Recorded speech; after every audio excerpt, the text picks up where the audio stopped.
জগন্নাথ বিশ্ববিদ্যালয়ে ছাত্র শিবির সভাপতি থেকে শুরু করে যোগসু ভিপিজিএস গুরুত্বপূর্ণ সমস্ত ছাত্রনেতা, ইনকিলাব মঞ্চ, ছাত্র শক্তি যেটা এনসিপির ছাত্র সংগঠন, সবার উপরে একযোগে নট অনলি ছাত্র সংগঠনের সিনিয়র নেতারা শিক্ষক এবং শিক্ষার্থীদের উপর, সাধারণ শিক্ষার্থীদের উপরও ভয়াবহ ঘৃণ্য সন্ত্রাসী, রক্তাক্ত সন্ত্রাসী হামলা চালিয়েছে তারেক জিয়ার ছাত্র সংগঠন জাতীয়তাবাদী ছাত্রদল।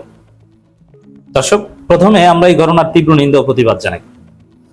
এরপরে আমাদের যেটা বুঝতে হবে যে এর কারণটা কি, নেপথ্যে কি মনে করেন? এটা কি জাস্ট শিবির ছাত্রদল কোন একটা বিষয়ে মতানৈক্য হয়েছে বা ক্যাম্পাসে আধিপত্য বিস্তারকে কেন্দ্র করে কোনো গতানুগতিক যেভাবে ছাত্র সংগঠনগুলোর মধ্যে মারামারি হয় এরকম কিছু না। এটা হয় রক্ত গরম ছেলেদের, একদম ইয়াং টকবগে যুবক ছেলেরা ছাত্র রাজনীতি করে। যদিও ছাত্র দলের যারা তারা বুইরা, আমাদের যাদের একটু বয়স হয়েছে, ভার বুদ্ধি হয়েছে, স্ত্রী সন্তান পরিবার আছে, একটু হিসাব নিকাশ করে কথা বলি আমরা, যারা ম্যাচিউরিটি হয়েছে, আমাদের চাইতে সিনিয়র, এই দিক থেকে তোরা বুইরে খাটাস। কিন্তু স্বাভাবিকভাবে অন্যান্য কর্মীরা যেহেতু ইয়াং, তাদের মধ্যে আধিপত্য বিস্তারকে কেন্দ্র করে নানান ঘটনা ঘটতে পারে।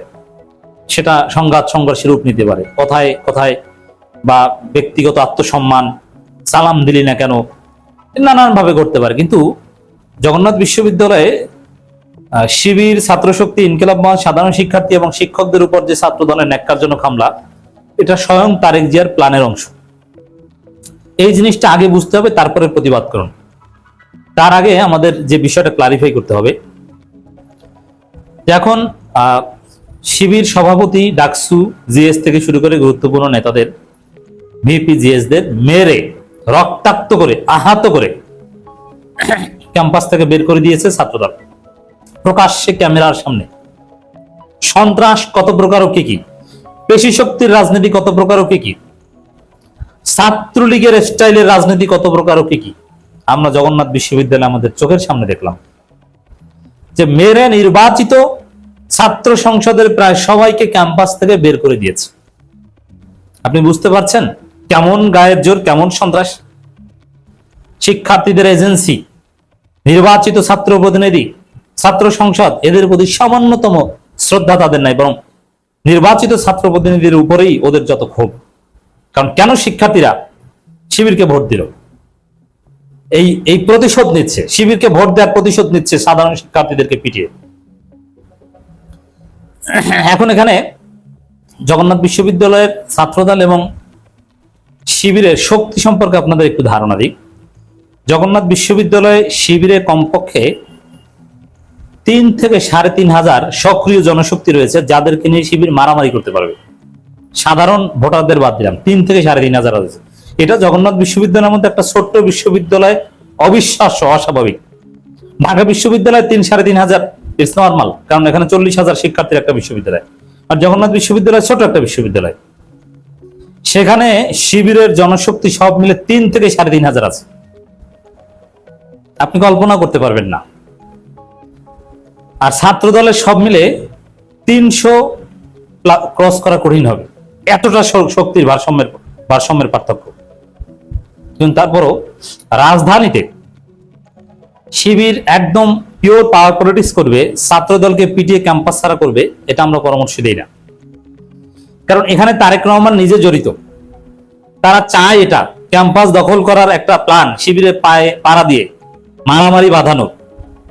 যেমন রংপুরে বেগম রোকেয়া বিশ্ববিদ্যালয় শিবির যেটা করেছে, এটা একদম পারফেক্ট। রংপুরে প্রায় সবগুলো আসনে জিতেছে জামাত। ওখানে স্থানীয় রাজনীতিতেও জামাত সবচেয়ে বেশি শক্তিশালী।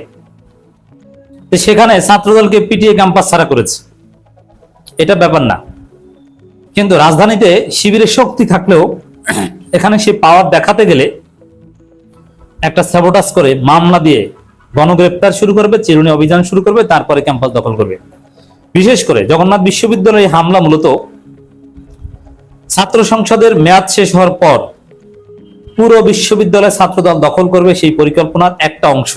তবে এই মুহূর্তে হামলাটা কেন, এটা আগে একটু ক্লারিফাই করে আসেন। এবং এই হামলাটা যে কারণে, এরকম হামলা সামনে আরো দেখবেন, সেম কারণ ঘটলে, এই জন্য কারণটা বোঝা জরুরি। দেশে গ্যাসের তীব্র সংকট, বিদ্যুতের ভয়াবহ বিপর্যয়, মারাত্মক লোডশেডিং। বাংলাদেশে নাকি দিনেও বিদ্যুৎ থাকে না, রাতেও বিদ্যুৎ থাকে না, মাঝে মাঝে আসে। তার মধ্যে আবার ভুতুরে বিদ্যুৎ বিল। মানে মানুষের এই আধুনিক যুগের সভ্যতার সর্বোচ্চ উৎকর্ষতার এই যুগে মানুষের একদম মৌলিক চাহিদা, যেটা সবচেয়ে ফান্ডামেন্টাল নিড, যেটা ছাড়া একদম সভ্যতা অচল, বিদ্যুৎ, গ্যাস, এই দুইটা বাদ দিলে পুরো পৃথিবী অচল। বাদ। এক সময় বিদ্যুৎ এবং গ্যাসের এতটা প্রয়োজনীয়তা ছিল না, এখন আধুনিক সভ্যতা পুরোপুরি বিদ্যুৎ নির্ভর। এই জন্য বিদ্যুতের সংকট এটা মানুষের মরে যাওয়ার মতো, শ্বাস প্রশ্বাসের মতো। এটা লাইক অক্সিজেন। অনেক অনেক বিল্ডিং আছে যেখানে বিদ্যুৎ না থাকলে অক্সিজেন যাবে না, এই জন্যে, এবং অনেকের জীবন বাঁচানো যাবে না। চিকিৎসা বিদ্যুৎ নির্ভর, অক্সিজেন বিদ্যুৎ নির্ভর, কৃত্রিম অক্সিজেন। এই বিদ্যুতের ভয়াবহ সংকটে মানুষ চরম ক্ষুব্ধ হয়ে উঠছে। এতে মানুষকে রাজপথে ডাকা লাগে না, ঘরের মধ্যে বসে মানুষ তারেক রহমানকে গালি দিচ্ছে।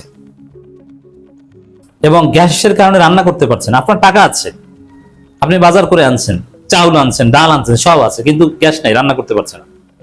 আপনার গাড়ি আছে, কিন্তু গাড়িতে গ্যাস ভরে আপনি বের হতে পারছেন না। তো এই যে ভয়াবহ অবস্থা, একটা সরকারের জন্য সবচেয়ে এই বিদ্যুৎ গ্যাস সংকট মোকাবেলা করতে না পারা সবচেয়ে বড় ব্যর্থতা। সরকার ভয় থাকে কখন গণবিস্ফোরণ ঘটে যায়, আর কখন আবার লন্ডন যেতে হয়। তারেক রহমানের কপালে কি আছে কে জানে, আবার লন্ডন যাওয়া লাগে কিনা। কারণ ছাত্রদলকে যেভাবে সন্ত্রাস করতে দিচ্ছেন, আবার ওয়াকার যেভাবে বেদাত নিয়ে ওয়াজ করছেন, তাতে কি হয়ে যায় বলা যায় না, আমি আশঙ্কা করছি। তারপরেও তারেক রহমানকে টিকিয়ে রাখা জরুরি। আমরা ছাত্রদলের সন্ত্রাসের মূলোৎপাটন করতে চাই, কিন্তু তারেক রহমানের পতনের কথা বলছি না এখন পর্যন্ত। যখন প্রয়োজন হবে তখন ঠিকই বলবো। এই বিদ্যুৎ গ্যাস সংকট থেকে শুরু করে সরকারের ভয়াবহ ব্যর্থতা, ধামা চাপা দিতে, জনগণের দৃষ্টি ভিন্ন খাতে প্রবাহিত করতে ছাত্র দলকে তারেক রহমান বলে দিয়েছে, তোমরা শিবিরের সাথে পায়ে পড়া দিয়ে মারামারি বাজাও, মানুষ এগুলো নিয়ে ঝগড়া করুক। বিএনপি, জামাত, শিবির, এনসিপি, এবার কিন্তু এনসিপি কেও জড়িয়েছে, কারণ এনসিপিও যেন ওই বিদ্যুৎ গ্যাস টাস নিয়ে কথা না বলে, ওদেরকেও পেটাও। ওইটা নিয়ে সবাই ব্যস্ত থাকুক, বিদ্যুৎ গ্যাস এগুলো নিয়ে কথাবার্তা চুপ থাকুক। এটা হচ্ছে তারেক জিয়ার প্ল্যান। দেখবেন যে বিদ্যুৎ গ্যাস সংকট কেটে গেছে, মারামারি থেমে গেছে। আবার এরকম আরেকটা বিপদে পড়েছে বিএনপি সরকার, দেখবেন যে আবার মারামারি। এটা তারেক জিয়ার একটা অপকৌশল। আরেকটা প্ল্যান আছে এখানে, সেটা হচ্ছে আপনারা জানেন যে জুলাই সনদ বাস্তবায়ন করতে চায় না বিএনপি, গড়িমসি করছে। গণভোটের রায়ের ফলে যেহেতু তাদের নোট অফ ডিসেন্ট উঠে গেছে, এখানে তাদের শত্রুতা, এখানে জামাতের সাথে সমঝোতা করতে চায়। এই জন্য তারেক রহমান বলছে ছাত্রদলকে শিবিরকে পিটাও, এরপরে ক্যাম্পাস থেকে বের করে দেওয়ার হুমকি দাও।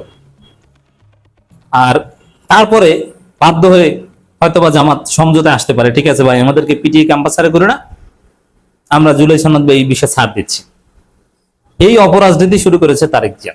আগে এই বিষয়টা আমাদেরকে বুঝতে হবে, তারপরে আমাদের প্রতিবাদ করতে হবে।